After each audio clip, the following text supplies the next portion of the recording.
Hello everyone, welcome to our channel. ఈరోజు అన్ని news పేపర్లలో వచ్చినటువంటి విద్యా ఉద్యోగ సమాచారం సంబంధించినటువంటి న్యూస్ ఆర్టికల్స్ ఒకసారి చూస్తున్నట్లయితే ఫ్రెండ్స్, దానికంటే ముందు ఇంకా ఎవరైనా మన ఛానల్ సబ్స్క్రైబ్ చేసుకున్నట్లయితే దయచేసి మన ఛానల్ సబ్స్క్రైబ్ చేసుకొని మీకు పూర్తి సపోర్ట్ను తెలియజేస్తారని కోరుకుంటున్నాం. ఫ్రెండ్స్, ఈరోజు న్యూస్ పేపర్లో వచ్చినటువంటి న్యూస్ ఆర్టికల్స్ వివరాల్లోకి వెళ్ళినట్లయితే మనకు వెలుగు న్యూస్ పేపర్లో టీఎస్ పోలీస్ కానిస్టేబుల్ ట్రైనింగ్ గురించి మనకు ఒక ఆర్టికల్ అయితే రాయడం జరిగింది. పోలీస్ ట్రైనింగ్ సెంటర్లలో అన్ని సవలతులు కల్పిస్తాం,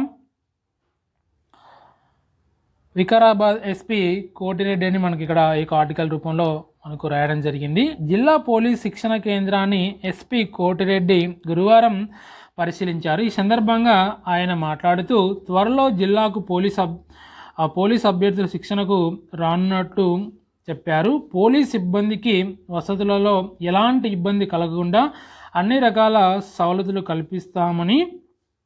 కల్పిస్తామన్నారు.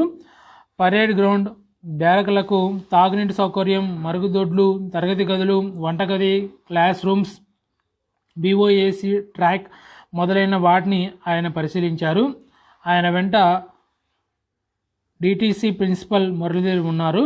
పోలీస్ ట్రైనింగ్ సెంటర్లో అన్ని సవలతులు కల్పిస్తామని వికారాబాద్ ఎస్పీ కోటిరెడ్డి మాట్లాడడం జరిగింది. దానికి సంబంధించి వెలుగు న్యూస్ పేపర్లో ఒక ఆర్టికల్ అయితే రాయడం జరిగింది. ఫ్రెండ్స్, అదేవిధంగా చూస్తున్నట్లయితే కొలవల జాతర అని మనకు ఆంధ్రజ్యోతి న్యూస్ పేపర్లో ఒక ఆర్టికల్ అయితే రాయడం జరిగింది. తొలగిన అడ్డంకులు, గురుకుల ఉద్యోగాల ఫలితాల వెల్లడి, త్వరలో పోలీసు ఉద్యోగాల భర్తీ పూర్తి అని మనకి ఇక్కడ ఆంధ్రజ్యోతి న్యూస్ పేపర్లో ఇక కొలువుల జాతర అని ఒక న్యూస్ ఆర్టికల్ అయితే రాయడం జరిగింది. సరే, మనం పూర్తి వివరాలు చూస్తున్నట్లయితే వివిధ ఉద్యోగ నియామకాలకు ఎదురవుతున్నటువంటి ప్రధాన అడ్డంకులు తొలగిపోవడంతో వాటి భర్తీ ప్రక్రియను వేగంగా పూర్తి చేయాలని రాష్ట్ర ప్రభుత్వం భావిస్తోంది. తాజాగా గురుకులాలలో 9,210 ఉద్యోగాల భర్తీకి సంబంధించిన పరీక్ష ఫలితాలను ప్రకటించిన ప్రభుత్వం సుమారు 15,000 పోలీసు ఉద్యోగాలను సంబంధించి వారం రోజుల్లో నియామక పత్రాలు అందించాలని నిర్ణయించింది. అలాగే గ్రూప్ 4 పరీక్షల ఫలితాలు వెల్లడించాలని, గ్రూప్ 1 పరీక్షను రద్దు చేసి తిరిగి నోటిఫికేషన్ జారీ చేయాలని, ఇతర పోస్టుల భర్తీకి చర్యలు తీసుకోవాలని నిర్ణయించింది. ఉద్యోగాల భర్తీకి సంబంధించి ఇప్పటి వరకు కొన్ని సాంకేతిక సమస్యలు అడ్డంకి ఉన్నాయి. పోస్టుల భర్తీలో మహిళా రిజర్వేషన్ అమలు విషయంలో సంక్లిష్టత ఉండేది. ఈ యొక్క రిజర్వేషన్ వర్టికల్ గాను లేక సమాంతర గాను అనే అంశంపై సందిగ్ధం ఉంది. తాజాగా రాజస్థాన్ కేసులో సుప్రీంకోర్టు ఇచ్చిన తీర్పు ఆధారంగా రిజర్వేషన్ను సమాంతరంగా అమలుపరచాలని రాష్ట్ర ప్రభుత్వం నిర్ణయించింది. ఈ మేరకు సిఎస్ శాంతికుమారి సర్క్యులర్ జారీ చేశారు. ఈ విధానంలో ఖాళీ పోస్టులను భర్తీ చేయడానికి టీఎస్పీఎస్సీ ఇతర నియామక బోర్డులు సన్నద్ధమవుతున్నాయి. ఏడాదిలో 2 లక్షల ఉద్యోగాలను భర్తీ చేయాలని నిర్ణయించినట్టు సమాచారం. ఇక్కడ గ్రూప్ 4 పోస్టులకు తొలగిన అడ్డంకి, మహిళా రిజర్వేషన్ అమలుపై స్పష్టత రావడంతో గ్రూప్ 4 పోస్టుల భర్తీ కోసం నిర్వహించినటువంటి పరీక్షల ఫలితాలను వెల్లడించాలని టీఎస్పీఎస్సీ అధికారులు భావిస్తున్నారు. సుమారు 8,039 గ్రూప్ 4 పోస్టుల కోసం ఇప్పటికే పరీక్షలను పూర్తి చేశారు. తుదికిని కూడా ప్రకటించారు. అయితే ఫలితాలు విడుదల చేయాల్సి ఉంది. మహిళా రిజర్వేషన్కు సంబంధించి స్పష్టత లేకపోవడంతో వీటిని వెల్లడించలేదు. తాజాగా మహిళా రిజర్వేషన్ అమలుపై ప్రభుత్వం స్పష్టత ఇవ్వడంతో వీటి ఫలితాలను ప్రకటించాలని అధికారులు చర్యలు తీసుకుంటున్నారు. గ్రూప్ 1 అభ్యర్థులకు మరోసారి పరీక్ష. ఇప్పటికే 2 సార్లు ప్రిలిమ్స్ రాసిన గ్రూప్ 1 అభ్యర్థులు మరోసారి పరీక్షను ఎదుర్కోవాల్సి ఉంటుంది. గతంలో ప్రకటించినటువంటి 503 పోస్టులకు అదనంగా మరో 60 పోస్టులను జత చేసి కొత్తగా నోటిఫికేషన్ జారీ చేయాలని ప్రభుత్వం నిర్ణయించింది. అయితే గతంలో దరఖాస్తు చేసుకున్నటువంటి అభ్యర్థులు మళ్ళీ అప్లై చేయాల్సిన అవసరం లేదు. కొత్తవారు మాత్రం దరఖాస్తు చేసుకోవడానికి వీలుగా ప్రభుత్వం అవకాశం ఇవ్వబోతున్నది. అలాగే అలాగే ఇక్కడ అభ్యర్థులకు వయోపరిమితిని కూడా 2 ఏళ్ల పాటు పొడిగించాలని నిర్ణయించారు. గత నోటిఫికేషన్ సమయంలోనే ప్రభుత్వం 5 ఏళ్ల పాటు వయోపరిమితిని పొడిగించిన సంగతి తెలిసిందే. తాజా నిర్ణయం ద్వారా అది 12 ఏళ్లకు పెరగనుంది. ఇక్కడ చూస్తున్నదే గ్రూప్ 2, గ్రూప్ 3 పోస్టుల పరీక్షల గురించి కూడా ఇవ్వడం జరిగింది. గ్రూప్ 3 అదేవిధంగా గ్రూప్ 2 పోస్టుల భర్తీకి కూడా త్వరలోనే పరీక్షలు నిర్వహించాలని అధికారులు భావిస్తున్నారు. మొత్తం 783 గ్రూప్ 2 పోస్టుల కోసం సుమారు 5.51 లక్షల మంది అభ్యర్థులు దరఖాస్తు చేసుకున్నారు. నిజానికి ఈ పరీక్షలను 2023 ఆగస్టు 29, 30 తేదీలో నిర్వహించాల్సి ఉన్నప్పటికీ పేపర్ లీకేజ్ నేపథ్యంలో నవంబర్ 2, 3 తేదీలు వాయిదా వేశారు. ఆ తర్వాత అభ్యర్థుల ఆందోళనలో మళ్ళీ జనవరి 6, 7 తేదీలు వాయిదా వేశారు. కొత్త టీఎస్పీఎస్సీ ఏర్పాటు ప్రక్రియ నేపథ్యంలో జనవరిలోనూ ఈ పరీక్షలు జరగలేదు. ఇక సుమారు 1363 గ్రూప్ 3 పోస్టుల కోసం 5.8 లక్షల మంది అభ్యర్థులు దరఖాస్తు చేసుకున్నారు. ఈ పరీక్షల తేదీలను త్వరలోనే ప్రకటించున్నారు. వీటితో పాటు ఇతర పోస్టుల భర్తీ విషయంలో త్వరగా నిర్ణయం తీసుకోవాలని టీఎస్పీఎస్సీ భావిస్తుంది. ఇందులో ముఖ్యంగా దానికి సంబంధించి కూడా గ్రూప్ 3, గ్రూప్ 2 పోస్టుల పరీక్షల గురించి సంబంధించిన వివరాలు కూడా ఇక్కడ రాయడం జరిగింది. త్వరలోనే డిఎస్సి అనుబంధ నోటిఫికేషన్, ఉపాధ్యాయ పోస్టుల భర్తీ కోసం త్వరలోనే మెగా డిఎస్సిని ప్రకటించాలని ప్రభుత్వం భావిస్తుంది. గత ప్రభుత్వం హయాంలో 5,089 టీచర్ పోస్టుల భర్తీ కోసం డిఎస్సిని ప్రకటించిన సంగతి తెలిసిందే. వాటి మరికొన్ని పోస్టులను జోడించి మెగా డిఎస్సిని నిర్వహిస్తామని ప్రభుత్వం ప్రకటించింది. త్వరలోనే డిఎస్సి అనుబంధ నోటిఫికేషన్ కూడా రాబోతుంది. ఫ్రెండ్స్, ఒకే మార్కులు వస్తే స్థానికతను ప్రాధాన్యతమని ఇక్కడ మనకు ఒక సబ్మిటింగ్ రూపంలో రాయడం జరిగింది. పోటీ పరీక్షల్లో అభ్యర్థులకు సమాన మార్పులు వస్తే స్థానికతకు ప్రాధాన్యత ఇవ్వనున్నట్లు టీఎస్పీఎస్సీ ప్రకటించింది. తెలంగాణ స్థానికత ఉన్న అభ్యర్థికి మెరుగైన ర్యాంకును ఇస్తామని, ఇద్దరి స్థానికత ఒకటే అయితే అభ్యర్థి వయస్సుని ప్రాధాన్యత ఇస్తామన్నారు. స్థానికత, పుట్టిన తేదీ ఒకటే అయితే ఆయా సబ్జెక్టులోని మార్కుల ఆధారంగా నిర్ణయం తీసుకుంటారు. అప్పటికీ తేలకపోతే ఉన్నత విద్యలో సాధించిన మార్కుల శాతాన్ని పరిగణలోకి తీసుకుంటారు. వాటిలోని సమాంతరం ఉంటే కమిషనే తుది నిర్ణయం తీసుకుంటుంది. మనకు ఇక్కడ ఒకే మార్కులు వస్తే స్థానికతకు ప్రాధాన్యతమని మనకు ఇక్కడ రాయడం జరిగింది. ఫ్రెండ్స్, ఇక కొలువుల జాతర జరగనుంది. తొలగిన అడ్డంకులు, గురుకుల జాబితాల ఫలితాలు కూడా వెల్లడించడం జరిగింది. త్వరలోనే పోలీసు ఉద్యోగాల భర్తీ కూడా జరగనుంది. అదేవిధంగా చూస్తుంటే మనకు జనరల్ ర్యాంకుల జాబితా రూపకల్పనలో మార్పులు, సవరణలు చేపట్టిన టీఎస్పీఎస్సీ ఎక్కువ మందికి సమాన మార్కులు వస్తే ర్యాంకుల ఖరారుకు కొత్త మార్గదర్శకాలని మనకి ఇక్కడ రాయడం జరిగింది. ఫ్రెండ్స్, ఇక్కడ మనకు చూస్తున్నది ఫ్రెండ్స్, ప్రభుత్వ ఉద్యోగాలకు భర్తీకి టీఎస్పీఎస్సీ నిర్వహించినటువంటి రాత పరీక్షల ఆధారంగా జనరల్ ర్యాంకుల జాబితాలు రూపకల్పనలో కమిషన్ మార్పులు చేసింది. 2023 సెప్టెంబర్ 20న జారీ చేసినటువంటి మార్గదర్శకాలకు సవరణలు చేసింది. అభ్యర్థి రాత పరీక్షలో సమాన మార్కులు సాధించినప్పుడు ర్యాంకుల ఖరారులు అవలంబించాల్సిన విధానంపై స్పష్టత ఇచ్చింది. 2022 ఏప్రిల్ నుంచి టీఎస్పీఎస్సీ వెలువరించిన అన్ని నోటిఫికేషన్లకు ఈ విధానం వర్తిస్తుందని పేర్కొంది. ఈ మేరకు టీఎస్పీఎస్సీ కార్యదర్శి నవీన్ నికోలస్ గురువారం వెబ్ నోట్ జారీ చేశారు. సవరణ మార్గదర్శకాలు ఎలా ఉన్నాయంటే ఒకసారి చూసినట్లయితే మరి ఒక పరీక్షలో ఇద్దరి కంటే ఎక్కువ మందికి సమాన మార్కులు వచ్చినప్పుడు అభ్యర్థి స్థానికత ఆధారంగా ర్యాంకు నిర్ణయిస్తారు. తెలంగాణ స్థానికత కలిగిన వారికి ఉన్నత ర్యాంకు, తెలంగాణేతరులకు తర్వాత ర్యాంకు కేటాయిస్తారు. మార్కులు స్థానికత సమానంగా ఉన్నప్పుడు అభ్యర్థి పుట్టిన తేదీని ప్రామాణికంగా తీసుకుంటారు.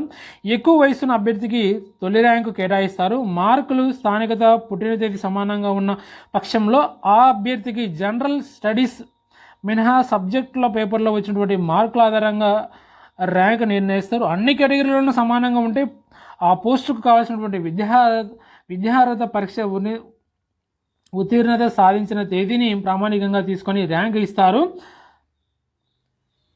అదేవిధంగా అప్పటికీ అన్ని రంగాలలో సమానంగా ఉంటే ఆ అర్హత పరీక్షల్లో వచ్చిన మార్కులను పరిగణలోకి తీసుకుంటారు. ఎక్కువ పర్సంటేజ్ సాధించిన వారికి ఉన్నత ర్యాంకు కేటాయిస్తారు. అక్కడ ఇద్దరికన్నా ఎక్కువ మందికి సమానంగా ఉంటే ఆ అభ్యర్థి ఉన్నత విద్యార్థులను పరిగణలోకి తీసుకుంటారు. అప్పటికీ ఇద్దరు లేదా అంతకన్నా ఎక్కువ మందికి సమానంగా ఉంటే ఆ ఉన్నత విద్యలో ఉత్తీర్ణత సాధించినటువంటి తేదీని ప్రామాణికంగా తీసుకుంటారు. అన్నింటినీ పరిగణలోకి తీసుకున్న తర్వాత కూడా ఇద్దరు లేదా అంతకన్నా ఎక్కువ మందికి సమాన మార్కులు వస్తే టీఎస్పీఎస్సీ తీసుకునే నిర్ణయమే అంతిమంగా ఉంటుందని మనకి ఇక్కడ జనరల్ ర్యాంకుల జాబితా రూపకల్పనలో మార్పులు చేయడం జరిగింది. దానికి సంబంధించిన మనకు ఈనాడు స్కూల్లో ఒక ఆర్టికల్ అయితే రాయడం జరిగింది. ఫ్రెండ్స్, ఇక్కడ చూసుకున్నట్టయితే బీఎడ్ అభ్యర్థులకు పోస్టులపై సానుకూల నిర్ణయం తీసుకోండి అని హైకోర్టు అయితే చూసి ఇక్కడ తీర్పు అయితే ఇవ్వడం జరిగింది. 2008 డిఎస్సిలో అర్హత సాధించినటువంటి బీఎడ్ అభ్యర్థులకు ఎస్జిటి పోస్టుల్లో నియమించడంపై సానుకూల నిర్ణయం తీసుకోవాలని రాష్ట్ర ప్రభుత్వానికి గురువారం హైకోర్టు సూచించింది. ఎస్జిటి పోస్టులతో డిఎడ్ అభ్యర్థులు 30% రిజర్వేషన్ కల్పించడాన్ని సవాలు చేస్తూ బీఎడ్ అభ్యర్థులు హైకోర్టులో పిటిషన్ దాఖలు చేశారు. దీనిపై జస్టిస్ అభినంద్ కుమార్ షావేరి, జస్టిస్ నామవరపు రాజేశ్వరరావులతో కూడిన ధర్మాసనం గురువారం విచారణ చేపట్టింది. ఏపీ ప్రభుత్వం వలె ఇక్కడ కూడా బిఎడ్ అభ్యర్థులను ఎస్జిటి పోస్టులలో నియమించే విషయంపై సానుకూలంగా నిర్ణయం తీసుకోవాలని ధర్మాసనం ఆదేశించిందని మనకి ఇక్కడ బిఎడ్ అభ్యర్థులకు పోస్టులపై సానుకూల నిర్ణయం తీసుకొని హైకోర్టు వచ్చేసి ఆదేశించడం జరిగింది. దానికి సంబంధించిన ఒక ఆర్టికల్ మనం ఇక్కడ చూసాము. గురుకుల పీజీడీ ఫలితాలు వెల్లడి అయితే జరిగింది. 1:2 నిష్పత్తిలో మెరిట్ జాబితా విడుదల. నేటి నుంచి పీడీ లైబ్రరీల పోస్టులకు ధృవీకరణ పత్రాల పరిశీలన. ఇక్కడ ఫలితాల వెల్లడైన పోస్టుల వివరాలు చూస్తున్నట్లయితే డిగ్రీ కళాశాలలో ఫిజికల్ డైరెక్టర్లు 39, లైబ్రరీన్లు 36, జూనియర్ కళాశాలలో ఫిజికల్ డైరెక్టర్లు 34, జూనియర్ కళాశాలలో లైబ్రరీన్లు 50, గురుకుల పాఠశాలలో లైబ్రరీన్లు 434, గురుకుల పాఠశాలలో ఫిజికల్ డైరెక్టర్లు 275, గురుకుల విద్యాలయంలో పోస్ట్ గ్రాడ్యుయేట్ టీచర్లు 1276. ఇక్కడ మనం చూస్తున్నట్లయితే డెమో తరగతులు ఏర్పాట్లు కూడా చేయనున్నారు. ఎస్సీ గురుకుల మహిళా న్యాయ కళాశాలలో ఏర్పాట్లని మనకి ఇక్కడ ఈ యొక్క రాష్ట్రంలోని సంక్షేమ గురుకుల సొసైటీల పరిధిలోని జూనియర్ కళాశాల గురుకుల పాఠశాలలో 2144 పోస్టులకు 1:2 నిష్పత్తిలో మెరిట్ జాబితాలను గురుకుల నియామక బోర్డు ప్రకటించింది. ధృవీకరణ పత్రాల పరిశీలనకు వీలుగా ఆయా విద్యాలయాల్లో ఫిజికల్ డైరెక్టర్లను లైబ్రరీలను కలిపి 968 పోస్టులకు బుధవారం అర్ధరాత్రి 1276 పోస్ట్ గ్రాడ్యుయేట్లు పోస్టులకు గురువారం జాబితాలు విడుదల చేసింది. మిగతా పోస్టులకు సంబంధించి రోజువారీ కేటగిరీగా ఫలితాలు వెల్లడించేందుకు కసరత్తు పూర్తి చేస్తుందని మనకు గురుకుల పీజీడీ ఫలితాల వెల్లడి గురించి మనకు ఈనాడు న్యూస్ పేపర్లో ఒక ఆర్టికల్ రాయడం జరిగింది ఫ్రెండ్స్. అదేవిధంగా చూస్తున్నదే గురుకులాల్లో బదిలీలు పదోన్నతుల షెడ్యూల్ ఇవ్వాలి అని మనకి ఇక్కడ ఒక న్యూస్ ఆర్టికల్ అయితే రాయడం జరిగింది మనకి ఇక్కడ. అదేవిధంగా చూస్తున్నదే 2 లక్షల జాబ్స్ పక్కా అని మనకు ఆంధ్రప్రదేశ్ న్యూస్ పేపర్లో ఒక ఆర్టికల్ రాయడం జరిగింది. ఇక్కడ మనకు క్లియర్గా చూడొచ్చు. తెలంగాణ ప్రభుత్వం 2 లక్షల జాబ్స్ను అయితే ఇవ్వబోతుంది ఈ సంవత్సరం ఏడాదిలోనే. ప్రభుత్వ ఉద్యోగాలలో మహిళలకు సమాంతర రిజర్వేషన్లు ఉత్తర్వులు జారీ చేసినటువంటి తెలంగాణ ప్రభుత్వంని మనకి ఇక్కడ ఆంధ్రప్రదేశ్ న్యూస్ పేపర్లో ఒక ఆర్టికల్ అయితే రాయడం జరిగింది ఫ్రెండ్స్. ప్రభుత్వ ఉద్యోగాల్లో మహిళలకు సమాంతర రిజర్వేషన్లు ఇక్కడ అమలు చేయాలని తెలంగాణ రాష్ట్ర ప్రభుత్వం నిర్ణయించింది. డిఎస్సి 2008 అభ్యర్థులకు భారీ ఊరట. ఎస్జిటీలుగా నియమించే అంశాన్ని మరోమారు చూడండి. అప్పటి నోటిఫికేషన్ ఆధారంగానే నిర్ణయాలు తీసుకుని మనకు హైకోర్టు ఆదేశించడం జరిగింది. దానికి సంబంధించిన మనకు ఆంధ్రప్రదేశ్ న్యూస్ పేపర్లో ఒక ఆర్టికల్ రూపంలో మనకి ఇక ఇన్ఫర్మేషన్ తెలియజేయడం జరిగింది. అదేవిధంగా చూస్తుంటే మనకు జాబ్ కార్నర్లో చూసినట్లయితే ఐడిబిఐ బ్యాంకులో జూనియర్ అసిస్టెంట్ మేనేజర్లు 500 ఖాళీలు ఉన్నాయి. ఎవరైనా అప్లై చేసుకోవాలనుకుంటే అప్లై చేసుకోవచ్చు.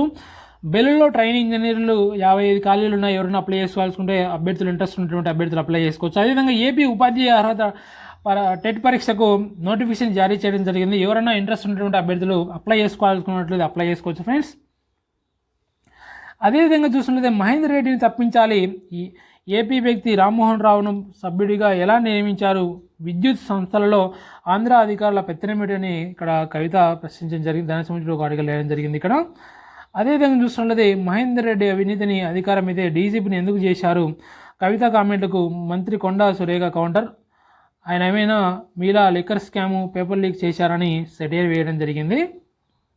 అదేవిధంగా చూస్తున్నట్లయితే గురుకులం పరీక్షలకు ఏర్పాట్లు చేయండి అని మనకు గురుకుల స్కూళ్ళలో 5వ తరగతి ప్రవేశ పరీక్షలకు అన్ని ఏర్పాటు చేయాలని additional collector S Mohan Rao సూచించడం జరిగిందని మనకి ఇక్కడ ఒక ఆర్టికల్ రూపంలో మనకి ఇంకా ఇన్ఫర్మేషన్ తెలియజేయడం జరిగింది ఫ్రెండ్స్.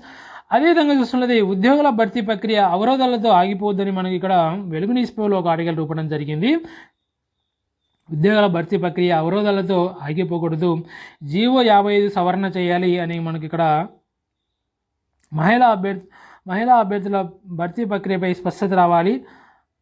ఆర్టీఓ పోస్టులకు విద్యార్హతపై అభ్యంతరాలు అని మనకి ఇక్కడ సుదీర్ఘకాలం నిరుద్యోగుల నిరీక్షణకు తెరదించుతూ గత ప్రభుత్వం హడావిడిగా ఏకకాలంలో పెద్ద మొత్తంలో ఉద్యోగ నోటిఫికేషన్లను విడుదల చేసినప్పటికీ అనుకున్నంత స్థాయిలో ఉద్యోగుల భర్తీ ప్రక్రియను చేపట్టడంలో మాత్రం వెనుకబడిపోయింది.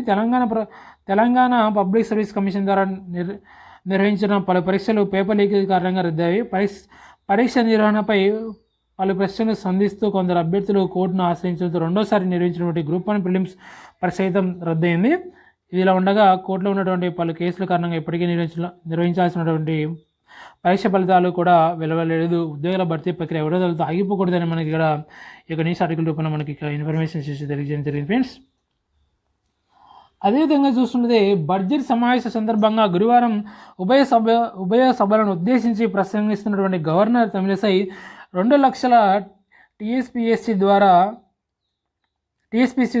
2 లక్షల కొలువులు ఇస్తామని ఇక్కడ మనకు ఒక మెయిన్ ఆర్టికల్ రూపంలో మనకి ఇక్కడ ఇన్ఫర్మేషన్ అయితే రాయడం జరిగింది. సర్కారు కొలువులకు సమాంతర రిజర్వేషన్ని మనకి ఇక్కడ నమస్తే తెలంగాణ న్యూస్ పేపర్లో ఒక ఆర్టికల్ అయితే రాయడం జరిగింది ఫ్రెండ్స్. సుప్రీంకోర్టు మార్గదర్శకాల ప్రకారం నియామకాలు అన్ని ఉద్యోగాలకు వర్తింపు ఉత్తర్వుల జారీ. సమాంతర రిజర్వేషన్ అంటే ఏంటని మనకి ఇక్కడ మొత్తం యొక్క సర్కారీ కొలువులకు సమాంతర రిజర్వేషన్ గురించి మొత్తం పూర్తి వివరాలతో మనకి ఇక్కడ ఒక ఆర్టికల్ రూపంలో మనకి ఇన్ఫర్మేషన్ చేసి తెలియజేయడం జరిగింది. అదేవిధంగా చూస్తుంటే ఉద్యోగాలపై ఫోకస్ 2 లక్షల పోస్టుల భర్తీకి సర్కారు కసరత్ అని మనకు ఒక న్యూస్ ఆర్టికల్ అయితే రాయడం జరిగింది మనకు సాక్షి న్యూస్ పేపర్లో. ఇది ఫ్రెండ్స్ ఈరోజు అన్ని న్యూస్ పేపర్లో వచ్చినటువంటి ప్రధానమైనటువంటి విద్యా ఉద్యోగ సమాచారానికి సంబంధించినటువంటి న్యూస్ వివరాలు ఫ్రెండ్స్. ఈరోజు గ్రూప్ 2 కానీ గ్రూప్ 1 కానీ అదేవిధంగా గ్రూప్ 3 కానీ డిఎస్సి కానీ పోలీసు కానీ అదేవిధంగా ఇక్కడ గురుకుల ఫలితాలు కానీ ఇలా చాలా జనరల్ ర్యాంకుల జాబితా రూపకల్పన మార్పులు ఇలా చాలా అప్డేట్స్ ఈరోజు రావడం జరిగింది ఫ్రెండ్స్. అదేవిధంగా పోలీస్ ట్రైనింగ్ సంబంధించినటువంటి అప్డేట్స్ కూడా రావడం జరిగింది ఈరోజు. ఈరోజు వచ్చినటువంటి విద్యా ఉద్యోగ సమాచారం సంబంధించినటువంటి న్యూస్ వివరాలు ఫ్రెండ్స్. మరిన్ని అప్డేట్స్ కోసం మన ఛానల్ వచ్చేసి డైలీ వాచ్ చేస్తూ ఉన్నాను ఫ్రెండ్స్. మరొక వీడియోతో మరొక అప్డేట్తో మళ్ళీ కలుద్దాం friends. Okay, thank you for everyone.